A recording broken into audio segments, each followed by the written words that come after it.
साथियों नमस्कार। स्वागत है आप सभी का हमारे YouTube चैनल में। साथियों आज के वीडियो में हम देखेंगे FLN मेले की तैयारी कैसे करें, किस प्रकार से हमें 9 फरवरी 2024 को FLN मेले का द्वितीय स्तर का चरण आरंभ करना है। तो इसकी तैयारी हमें कैसे करना है, किस प्रकार से हमारे यहाँ विद्यालय में मेले का आयोजन होगा, संपूर्ण जानकारी को जानने के लिए क्रमबद्धता से इस वीडियो को अंत तक जरूर देखें। यदि आप हमारे चैनल पर अभी नए हैं तो चैनल को सब्सक्राइब करें, क्योंकि इसी तरह के वीडियो शिक्षा से जुड़े हुए आपको चैनल के द्वारा मिलते हैं। तो चलिए हम देखते हैं FLN मेले का आयोजन किस प्रकार से करना है, फुल एंड फाइनल तैयारी कैसे करना है। तो इसका जो आयोजन 9 फरवरी को विद्यालय स्तर पर कराया जाएगा, जिसमें कक्षा 1 और 2 में अध्ययनरत बच्चों के माता पिता और छात्र इसमें सम्मिलित होंगे। इसकी पृष्ठभूमि क्या है, किस तरह से हमें इसका आयोजन करना है और क्यों कराना है। FLN मेले का जो प्रथम चरण का आयोजन हुआ था उसकी सफलता को देखते हुए राज्य शिक्षा केंद्र ने फरवरी माह में दूसरा FLN मेले का आयोजित किए जाने के लिए ये योजना बनाई है। तो द्वितीय चरण का आयोजन 9 फरवरी को किया जाएगा। द्वितीय चरण की योजना क्या है? FLN मेले में दूसरे चरण की तैयारी में राज्य और शाला दोनों स्तरों पर विभिन्न गतिविधियों का आयोजन किया जाएगा। इसके लिए पूर्व में भी वीडियो कॉन्फ्रेंसिंग हो चुकी है। अब हम चलते हैं केवल किस तरह से इस मेले का आयोजन हमें करना है। अभिभावक समूह निर्माण की प्रक्रिया जो कि अभी विद्यालय स्तर पे चल रही है, किस प्रकार से अभिभावकों के समूह का निर्माण करना है, इससे संबंधित वीडियो भी चैनल पर पूर्व से अपलोड है। यदि आपने नहीं देखा है तो उस वीडियो को जरूर देखें, जिससे आप अपने विद्यालय के कक्षा 1 और 2 में अध्ययनरत छात्रों के जो माताएं हैं या अभिभावक हैं, मुख्य रूप से माताओं का इसमें समूह निर्माण करना है। समूह निर्माण की प्रक्रिया ऑफलाइन यानी कि रजिस्टर पर भी करना है और ऑनलाइन भी करना है। इन दोनों चीजों को उस वीडियो में बहुत अच्छे तरीके से बताया गया है। आशा करते हैं वो वीडियो भी आपके लिए उपयोगी होगा। तो प्रत्येक शाला में शिक्षक कक्षा एवं 2 में पढ़ने वाले 1 और 2 में पढ़ने वाले बच्चों के अभिभावकों को विशेष रूप से माता के मोहल्लेवार समूह बनाए जाएंगे। प्रत्येक समूह में कम से कम एक एंकर यानी लीडर माता की पहचान की जाएगी, जो ग्रुप लीडर होगी। दूसरा है एक लीडर माता में कम से कम 8वीं तक उसने अध्ययन किया हो, ऐसी माँ को ही लीडर बनाया जाए। विशेष परिस्थितियों में ही हम कम पढ़ी लिखी माँ को लीडर बनाएंगे। माताओं के एक समूह में कम से कम 5 माताएं होना चाहिए और अधिकतम 10 माताएं हो सकती हैं। तो ये समूह की विशेष कुछ बड़ी बातें हैं। इसके बाद अभिभावकों का समूह निर्माण है। शाला स्तर पर विभिन्न प्रकार की गतिविधि आधारित कार्यशालाओं का रिकॉर्ड एक रजिस्टर में भी किया जाएगा। राज्य स्तर पर उपरोक्त समूहों की सम्मिलित जानकारी एकत्रित करके इसे गूगल फॉर्म के माध्यम से हमें राज्य शिक्षा केंद्र को भी प्रेषित करना है। जन शिक्षक के निर्देशन में ये सारी जानकारी या सारा कार्यक्रम किया जाएगा। इसके लिए जो एक प्रपत्र है जहां पर समूह का निर्माण होना है, सबसे पहले इसमें हम जिले का नाम लिखेंगे, फिर ब्लॉक का नाम लिखेंगे, जन शिक्षा केंद्र का नाम होगा, शिक्षक का नाम और शिक्षक का मोबाइल नंबर। इस तरह से जो समूह आपने किस तरह से बनाए हैं, कितनी माताएं हैं, उनकी जानकारी पूरी यहाँ पर भरी जाएगी। बच्चे के जो पालक हैं, माँ का नाम, पिता का नाम, माँ की अधिकतम शिक्षा, ये केवल एक संकलन जानकारी संकलन के लिए प्रपत्र है, जिससे आप अधिकतम शिक्षित माता को उसका लीडर बना सके। तो जो भी कॉलम है इनको आप भली भांति पढ़ लें और इसके अनुसार हम समूह का निर्माण करेंगे। जैसे ही समूह निर्माण हो जाता है तो एक दिवसीय शाला स्तरीय एक दिवसीय गतिविधि आधारित कार्यशाला सुविधा अनुसार आपको करना है। संभवतः अभी सभी जगह हो चुकी है, क्योंकि 9 तारीख को इसका आयोजन किया जाना है। आगे हम देखते हैं जिला स्तरीय उन्मुखीकरण, ये प्रक्रिया भी हो चुकी है। एफएलएन मेले का जो 9 फरवरी 2024 को राज्य की प्रत्येक शाला में शिक्षकों की सहायता से कक्षा 1 एवं 2 के बच्चों और उनके अभिभावकों की सहभागिता से एफएलएन मेले का आयोजन किया जाएगा। मेले के आयोजन को सफल बनाने एवं इसके उद्देश्यों को हासिल करने के लिए जरूरी है कि शिक्षक, माताओं के समूहों एवं स्वयं सेवकों की सहायता से समुदाय के सभी वर्गों को एक दिवस पूर्व इसकी सूचना दी जाए। शाला स्तरीय फॉलोअप में मेले के सफल आयोजन के उपरांत मार्च माह में अभिभावकों को उनके बच्चों की शैक्षणिक यानी वार्षिक स्थिति जानने के लिए आमंत्रित करें, जहां उनसे बच्चों के साथ आगामी सत्र में की जाने वाली गतिविधियों पर भी चर्चा करेंगे। ये मार्च माह की थी। मेले का स्वरूप किस तरह से होगा? इस तरह से विभिन्न प्रकार के स्टॉल माता और जो स्व सहायता समूह है या समाज के जो सहयोगी व्यक्ति हैं उनके द्वारा हम लगा सकते हैं। बच्चे इनमें कुछ गतिविधियां करेंगे। तो ये इस तरह से कुछ मेले का आयोजन करेंगे। और क्या क्या गतिविधियां करना है? स्टॉल इसमें कौन कौन से होंगे? तो सबसे पहला तो एक पंजीयन का स्टॉल होगा, जहां पर माताओं का और जो अध्ययनरत छात्र हैं उनका पंजीयन कराया जाएगा। दूसरा है शारीरिक विकास से संबंधित स्टॉल, बौद्धिक विकास का स्टॉल, भाषा विकास का स्टॉल और गतिविधि की पूर्व तैयारी और बच्चों का कोना। 1 2 3 4 5 स्टॉल हमें मुख्य रूप से उस मेले के लिए वहां पर लगाना है मेले में। तो ये तो स्टॉलों की संख्या हुई, मेन पंजीयन का है। इसके बाद ये सारे स्टॉल की क्रियाविधि होगी। कैसे कैसे हमें गतिविधियां कराना है आगे हम वीडियो में देखते हैं। इसके लिए आप वीडियो से जरूर जुड़े रहें। तो अब हम विस्तार से समझेंगे कि स्टॉल पर गतिविधियां किस प्रकार से की जाएगी। जैसे सबसे पहले पंजीयन का है, तो पंजीयन के लिए किसी भी एक व्यक्ति को हम नामित करेंगे। जो भी माता अपने बच्चों को लेकर के वहां पर आती हैं वो पंजीयन करेंगे। इसके लिए हम बड़ी क्लास के छात्रों का भी सहयोग ले सकते हैं अगर आपके यहाँ स्टाफ की कमी है या कम स्टाफ आपके विद्यालय में है। ऐसी स्थिति में सफल आयोजन के लिए हम जो उच्च कक्षा के छात्र हैं उनका हम उपयोग कर सकते हैं। तो सबसे पहले एक हम निर्धारित करेंगे पंजीयन के लिए, पंजीयन स्टॉल बनाएंगे। इस पर बच्चों का पंजीयन हुआ तो पंजीयन के लिए हम बच्चे का नाम, उनके माता पिता यानी अभिभावकों का नाम, उनका मोबाइल नंबर और छात्र का नाम, ये हम पंजीयन में लिखेंगे।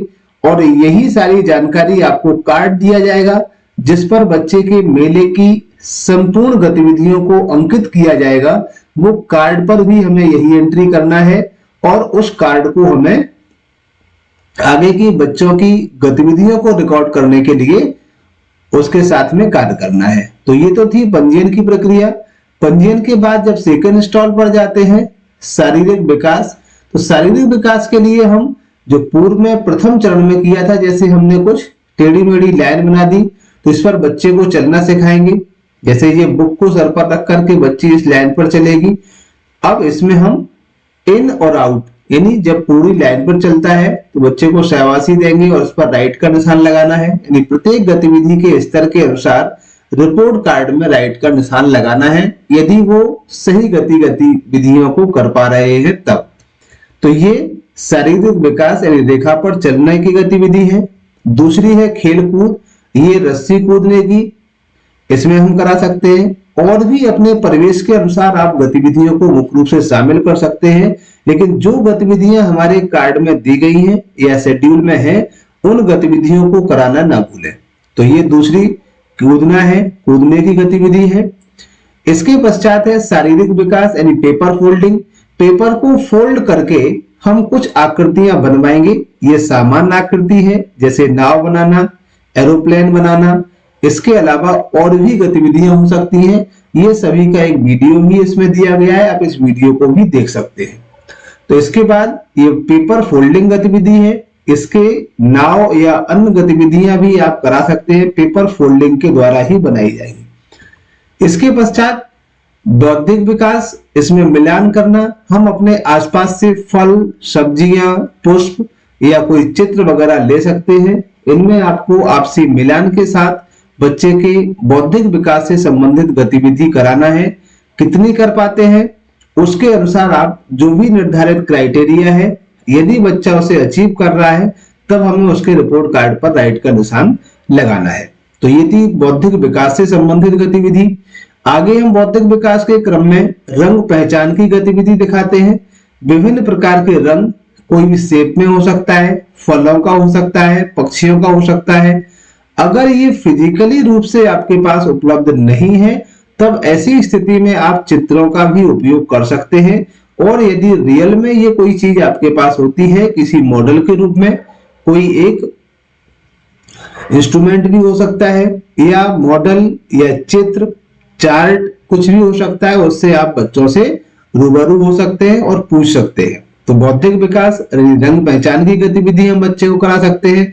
वास्तविक सामग्री जैसे सब्जी, फल, पत्ते, फूल, कलर के जो कार्ड होते हैं चार्ट के, उन कार्डों का यूज भी हम कर सकते हैं।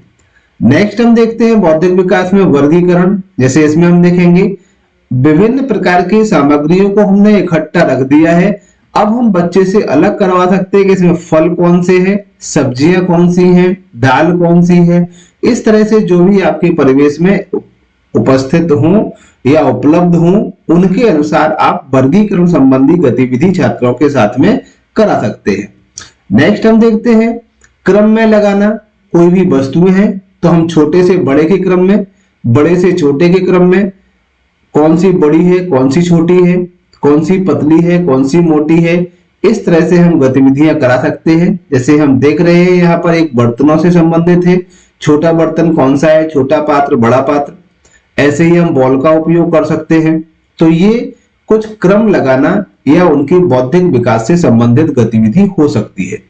नेक्स्ट गतिविधि में हम देखते हैं चित्रवान, यानी चित्र में हम पूछ सकते हैं इससे कि चित्र देखकर मन से 5 वस्तु बताने पर राइट का निशान लगाना है। उससे पूछें कि आपको क्या क्या दिख रहा है इसमें, कोई भी 5 चीजें हमें इसमें से बताइए। तो इस तरह से अगर वो 5 बता पाता है तब हम कार्ड में राइट का निशान लगाएंगे। तो ये भाषा विकास से संबंधित है। इसी तरह से हम कुछ पढ़ना लिखना, अक्षर, अक्षर के बाद शब्द और छोटे छोटे वाक्यों को भी पढ़ाने की गतिविधि भी करा सकते हैं। ये भाषा विकास से संबंधित है। इसी तरह से हम गणित की पूर्व की तैयारी, यानी आकार कि गोल कौन सा है, यानी आकार पूछेंगे हम इनमें से, तो आकार से हम इसके गणित की पूर्व की तैयारी को करा सकते हैं। नेक्स्ट गणित के पूर्व की तैयारी में काउंटिंग की है, गिनने के लिए कुछ हम कंकड़, पत्थर, चौक, डस्टर, इस टाइप से कोई सामग्री लेकर के हम किसी भी राउंड में, जैसे यहाँ गोला बनाया गया है, इसमें कुछ कंकड़ को रखा गया है और गिनने की प्रैक्टिस हम उनसे करा सकते हैं। तो इस तरह से ये गणित की गतिविधि हो सकती है। गणित की पूर्व की तैयारी में अंक पहचान, विभिन्न प्रकार के अंकों के हम कार्ड बना सकते हैं और इन कार्डों में से अंकों को पूछ सकते हैं। यदि 1 से 20 तक के अंक के कार्ड हैं, 1 से पहले में रिपोर्ट कार्ड में ही दिए गए हैं, 1 से 5 के अंक पूछें, सभी अंक बताने पर राइट का निशान लगाएं। 1 से 9 के अंक पूछें, सभी अंक बताने पर ही राइट का निशान लगाएं। 11 से 20 के अंक पूछें, सभी अंक बताने पर राइट का निशान लगाना है। तो इस तरह से हम ये अंकों की तैयारी से संबंधित गतिविधि छात्रों से करा सकते हैं। इसके बाद जमा करना, यानी हमें जोड़ने की गतिविधि कराना है। तो हम फिजिकल वस्तुओं से पेन ले लिए, 5 पेन और 2 पेन मिलाकर के कुल कितने होते हैं। तो इस तरह से हमें पूछना है। जो भी इंस्ट्रक्शंस कार्ड में दिए गए हैं उनका अवलोकन और अध्ययन करें, उसके बाद ही हम उनके मूल्यांकन से संबंधित जो राइट का निशान लगाना है उसको हम लगाएंगे। इसके बाद रंग भरना, यानी ये आपका रंग भरना शारीरिक विकास से संबंधित गतिविधि है। कुछ फ्लावर्स बने हुए हैं, इनमें हम कहेंगे कोई भी एक गोला को भरना है, एक हिस्से को भरना है, 2 हिस्से को भरना है, आमने सामने के हिस्से को भरना है। हम इंस्ट्रक्शंस देंगे और इंस्ट्रक्शंस देने के बाद छात्रों से गतिविधियां कराएंगे। इसके बाद कुछ लेखन संबंधी है। यहाँ 2 अक्षर लिखने के लिए सबसे पहले हम कहेंगे यदि वो दोनों वर्ण लिख पाते हैं तब राइट का निशान लगाना है। कोई सरल से शब्द जैसे जल, नल, थल, इस टाइप से हम छोटे छोटे 1-2 अक्षर या 3 अक्षर वाले शब्द ही दे सकते हैं। और स्वयं का नाम लिखने के लिए छात्र से कहें तो ये 3 यहाँ पर कॉलम है, 2 वर्ण लिख पाता है, सरल शब्द लिख पाता है, खुद का नाम लिख पाता है। जिसमें वो कर पा रहा है उसमें हमें राइट का निशान उसके कार्ड में लगाना है। नेक्स्ट है बच्चे का कोना। बच्चे को खुशी, डर, गुस्से व रोने का चित्र दिखाकर पूछे कौन सा खुश दिखाई दे रहा है। बच्चा कार्ड हाथ में लेकर दिखाएगा। ऐसे ही बाकी के भाव को भी हम पूछ सकते हैं। तो जो भी यहाँ पर भावात्मक गतिविधि है इसको हम करा सकते हैं। इसके बाद ये तो थी तैयारी हमें कैसे करना है, और सफल आयोजन के लिए इस वीडियो को हम ज्यादा से ज्यादा शेयर भी कर सकते हैं, जिससे अन्य विद्यालयों के शिक्षक भी इसी तरह की तैयारी कर सकते हैं। आशा करते हैं जो वीडियो में जानकारी दी गई है इसी बेस पर आप अपने विद्यालय में मेले की तैयारी बहुत अच्छे से कराएंगे और बच्चों के बौद्धिक विकास में सहयोगी होगी ये तैयारियां। आगे की कक्षाओं के लिए बच्चे बहुत उत्सुकता से इसमें सीख पाएंगे। मिलते हैं कुछ इसी तरह के नए वीडियो के साथ। जब तक के लिए सभी को थैंक यू, धन्यवाद, जय हिंद।